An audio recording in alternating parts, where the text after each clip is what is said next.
Hello friends, welcome to centre study. Aligarh Muslim University में 11th class का result आ गया है और इसमें हम बात करेंगे कॉमर्स या आपकी ह्यूमैनिटीज़ स्ट्रीम में गर्ल्स स्टूडेंट का किन किन का सिलेक्शन हुआ है, या बात करेंगे किन को वेटिंग लिस्ट में और किन को स्पेशल कैटेगरी से एडमिशन इस साल मिला है या किन को स्पेशल कैटेगरी में वेटिंग लिस्ट में रखा गया है। तो ये सेलेक्टेड कैंडिडेट की लिस्ट है। अगली में फिर चांस मेमो लिस्ट है जिसमें आपकी गर्ल्स स्ट्रीम में ही किन किन को चांस मेमो का मतलब है आपको वेटिंग लिस्ट में रखा गया है, तो ये आप देख पाएंगे। और इसमें हम जानेंगे कि क्या प्रोसीजर है एडमिशन लेने का इस साल। इसमें टोटल 3 पेजेस हैं वेटिंग लिस्ट में, इसमें आप अपना रोल नंबर ढूंढ सकते हैं। फिर स्पेशल कैटेगरी में दोस्तों कॉमर्स और ह्यूमैनिटीज़ में किन किन का सिलेक्शन हुआ है और इसमें कुछ आपके कोड दिए हुए हैं। उन कोड का मतलब है जैसे CE कोड दिया हुआ है। CE कोड का मतलब है आपका चाइल्ड ऑफ एम्प्लॉयमेंट, यानी कि जो टीचर्स या कोई प्रोफेसर वहाँ पर पढ़ा रहे हैं उनके बच्चों को वहाँ पर कोटा दिया जाता है, जिसको हम चाइल्ड ऑफ एम्प्लॉयमेंट के नाम से जानते हैं, जिसको शॉर्ट में CE लिखा गया है।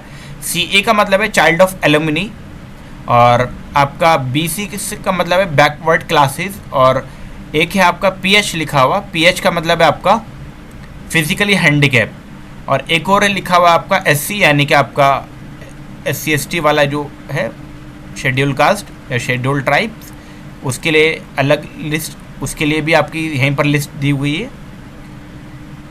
तो यहाँ पर एक चीज़ दी हुई है दोस्तों, एक हैशटैग दिया हुआ और एक आपको दिया हुआ है $।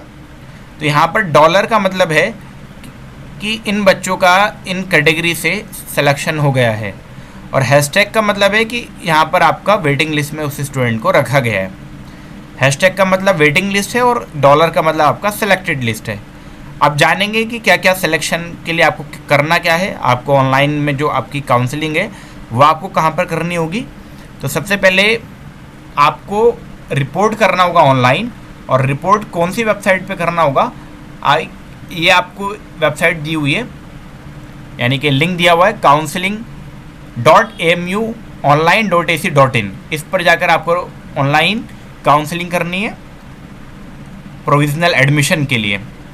नंबर 3 पॉइंट पर सिंपल सी बात बताई गई है दोस्तों कि अगर कोई बच्चा या कोई सेलेक्टेड कैंडिडेट में भी या वेटिंग लिस्ट में भी या आपका कैटेगरी लिस्ट में भी काउंसलिंग करना भूल जाता है या काउंसलिंग नहीं करता है, जो भी आपको टाइम या डेट दिया हुआ है, तो फिर वो एडमिशन उसका वहाँ पर नहीं होगा, वो एडमिशन के लिए क्लेम नहीं कर सकता है।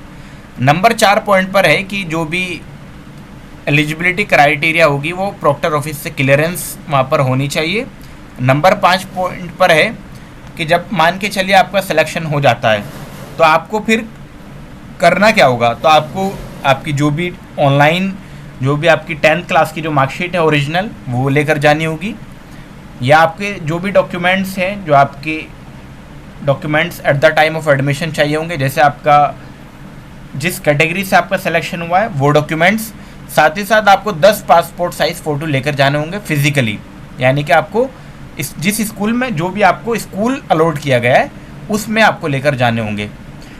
दोस्तों नंबर 6 पॉइंट पर है कि जो चांस मेमो लिस्ट है जिसमें आपको वेटिंग लिस्ट में रखा गया है, उनका सिलेक्शन कब होगा। तो उनका सिलेक्शन होगा जब कोई स्टूडेंट या तो काउंसलिंग में शामिल नहीं होता है, तब चांस मेमो लिस्ट वालों को अगर उन्होंने काउंसलिंग की है तो उनमें से वहाँ का सिलेक्शन हो जाएगा।